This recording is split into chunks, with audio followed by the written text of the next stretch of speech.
Assalamualaikum warahmatullahi wabarakatuh. Sekarang kita akan melanjutkan diskusi kita masih pada diskusi tentang French School, the concept of influence. Oke.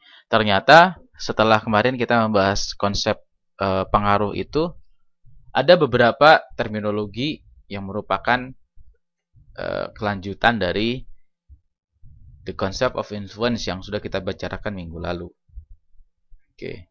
The study of a writer's impact on a foreign country, on a foreign country's literary work, can't be divorced from studying the reception of this writer's works in that country to a degree at which it becomes impossible to distinguish between reception and influence.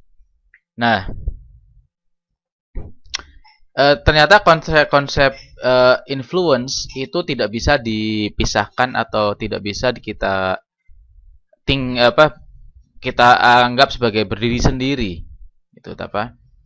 Karena ada istilah yang disebut dengan resepsi. Nah, resepsi sastra.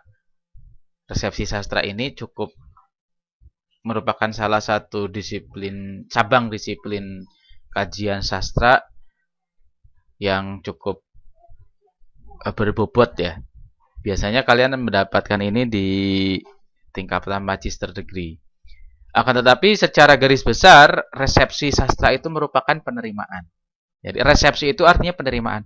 Bagaimana sebuah karya sastra itu diterima oleh orang lain.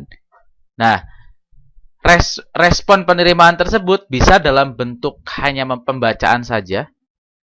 Bisa dalam bentuk pembuatan karya yang terpengaruh oleh karya yang dia baca atau karya yang dia lihat. Itu resepsi atau resepsi sastra. Nah, resepsi sastra itu masuk dalam kajian atau misalnya salah satu bagiannya adalah reader's response. Jadi bagaimana pembaca merespon karya sastra dan pembaca tersebut itu memproduksi karya sastranya sendiri yang terinspirasi dari karya sastra yang sebelumnya. Maka nanti akan muncul istilah ada hipogram gitu ya. Nah, itu. Oke, influence study stresses the need to examine the reception of foreign works in a national country. Kajian pengaruh itu menekankan kebutuhan akan pemeriksaan terhadap penerimaan dari karya sastra luar negeri di dalam karya sastra dalam negeri. Hence, reception is taken to be synonym for influence. Nah, maka dari itu, konsep pengaruh dan resepsi itu sinonim dengan itu ya, konsep influence itu sinonim dengan konsep resepsi sastra. Nah, as the reception of a work in a foreign country subjects certain parts of it to borrowing and imitation on the part of some national writers, which are clear signs that influence takes place. It seems that the three processes are bound together, but many critics say that influence process must not be mixed with other process. Nah, apakah pengaruh itu sama dengan istilah borrowing dan imitation? Borrowing itu artinya meminjam, imitation itu meniru. Ini berbeda ya, pengaruh. Terpengaruh, ya, mempengaruhi, atau pengaruh dengan meniru atau tiruan itu berbeda.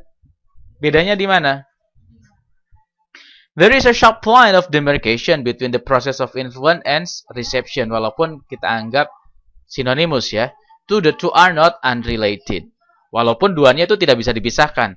No influence can take between foreign writers without the reception. Nah, ini nih bedanya di sini. Walaupun kita anggap sinonim di dua slide sebelumnya, tidak bakalan terjadi pengaruh atau tidak akan ada pengaruh antara penulis-penulis yang beda negara tanpa adanya resepsi sastra di luar batasan-batasan negara. Ada resepsi terlebih dahulu, ada penerimaan. Nah, setelah adanya penerimaan, apakah antara penulis satu dengan penulis yang lain atau salah satu penulis itu dalam proses penerimaannya dia wujudkan dalam bentuk respon estetis. Respon estetis itu artinya dia menciptakan karya baru, gitu ya, menciptakan karya baru, dan di sana ada pengaruh di situ ya, pengaruh dari sastra luar negeri. Nah, maka dari itu reception can be taken as a step on the road to influence. Maka dari itu resepsi dalam konteks kesabrandingan gitu ya, itu bisa dianggap sebagai sebuah batu loncatan, atau resepsi itu sebagai jalan tengah menuju pengaruh. But the reception of foreign work in a nation doesn't necessarily mean that it is a good sign of positive influence. Akan tetapi adanya resepsi dari luar negeri atau dari karya dari luar negeri di dalam karya dalam negeri tentunya itu tidak berarti harus atau tidak pasti berarti adanya positive influence. Nah, apa sih positive influence? Kita akan bahas ya. This would require proof that the foreign work helped develop in another country, a foreign work within its national literature. In some cases, a country's reception of foreign work helps only in letting its people know more about other culture and reflected in such works. Dalam banyak kasus, resepsi dalam sebuah negara dari karya sastra luar negeri itu hanya ya membuat orang itu tahu tentang budaya yang tercermin di dalam karya sastra.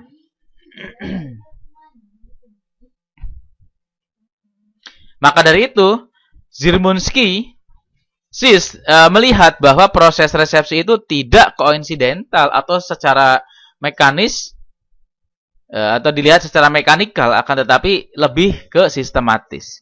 As it takes place only when the foreign works bring in culture and ideological modes that accord with or help evolve those of nation.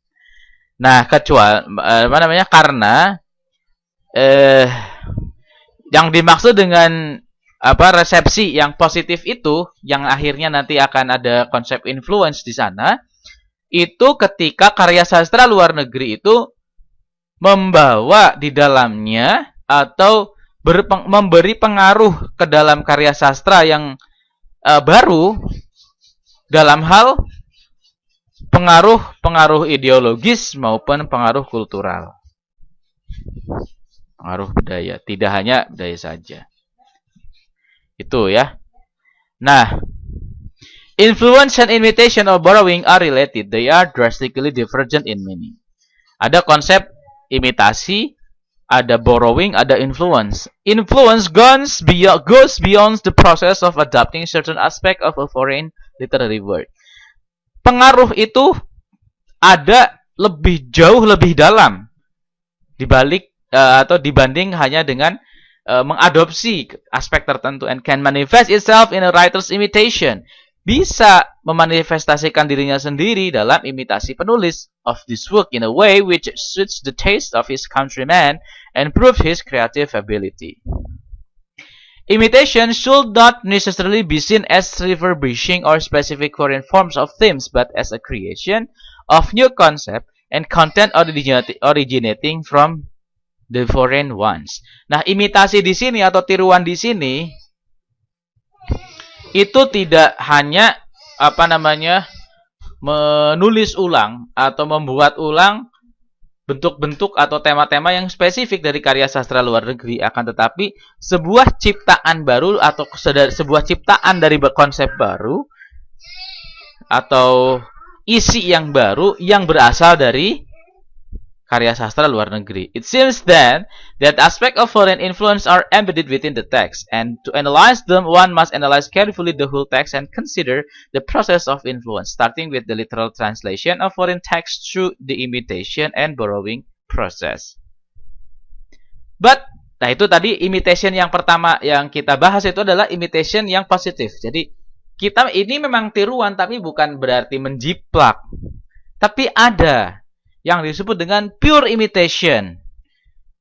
Pure imitation is a conscious process of adapting certain parts of foreign work through which the imitator gives no room for representation of his creative ability in his text. Nah, ini yang negatif. imitation yang negatif itu disebut dengan pure imitation, hanya mengcopy saja. Begitu ya. Apakah karya sastra terjemahan merupakan imitation? Beda. Karya sastra terjemahan itu tidak ada klaim bahwa karya sastra baru itu miliknya, hanya terjemahan saja. Tapi imitation itu ada klaim di sana ya. Kemudian, yaitu tadi ya, diskusi tentang konsep imitation beres ya, ada dua ya. Pertama, a positive imitation, bahwa imitation itu tiruan itu adalah peniruan tema gitu ya. Tapi masih ada ruang-ruang di dalam karya tersebut kreativitas penulis yang baru. Akan tetapi pure imitation atau yang negatif itu hanya mengambil saja gitu, tanpa adanya ruang-ruang kreativitas. And the borrowing process is a ramification of imitation and its broad sense, which ranges from the refashioning of the best part of foreign work in a way that fits well the national public taste to the adoption of a particular foreign style or technique. Nah, kemudian ada proses pinjaman. Nah, proses meminjam atau pinjaman ini adalah konsep yang ada di luar negeri, dia terapkan di dalam karya sastra di dalam luar negeri, dan dia cocokkan dengan selera atau dengan konteksnya pembaca sastra di dalam negeri. There is a marked difference, however, between imitation and borrowing. In the case of borrowing, especially from a work written in a foreign language, the writer, like the translator, is bound by the original text, whereas in the case of imitation, he is not. Oke. Nah, dalam konsep borrowing dia itu terikat, ya, terikat oleh teks aslinya. Itu konsep pinjaman, meminjam konsep ya. Tapi dalam konsep imitasi ini maksudnya imitasi yang pertama tadi ya, creation, itu tidak terpaku kepada tulisan yang originalnya.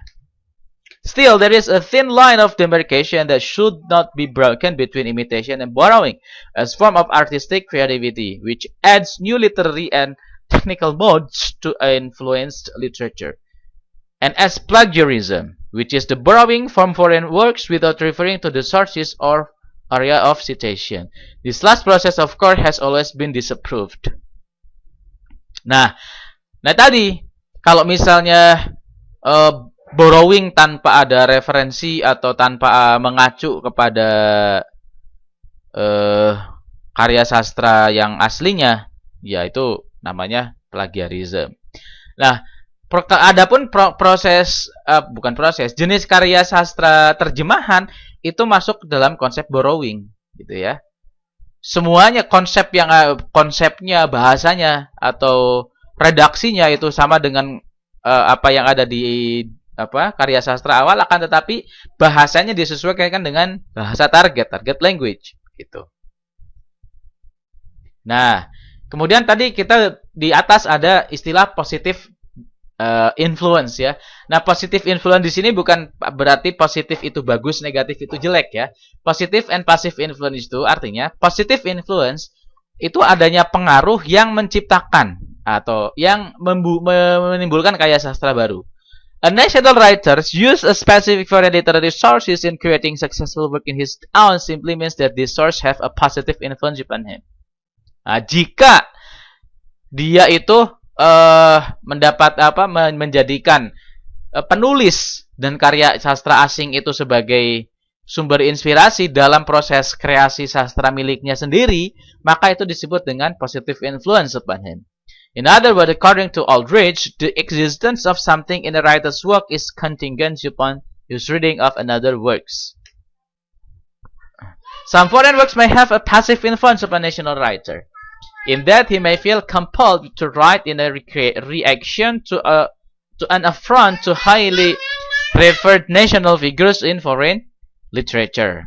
No literature can stand alone in its own nation's cultural and literary heritage. Rather, it must transcend geographical and linguistic border to take and give.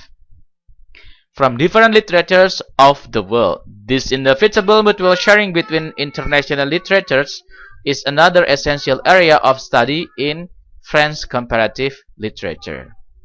Oke. Baik. Ini this is the end of our lecture this week. Should you have any questions, just ask me whether it is in the web or in WhatsApp group. Okay, thank you very much. Assalamualaikum warahmatullahi wabarakatuh.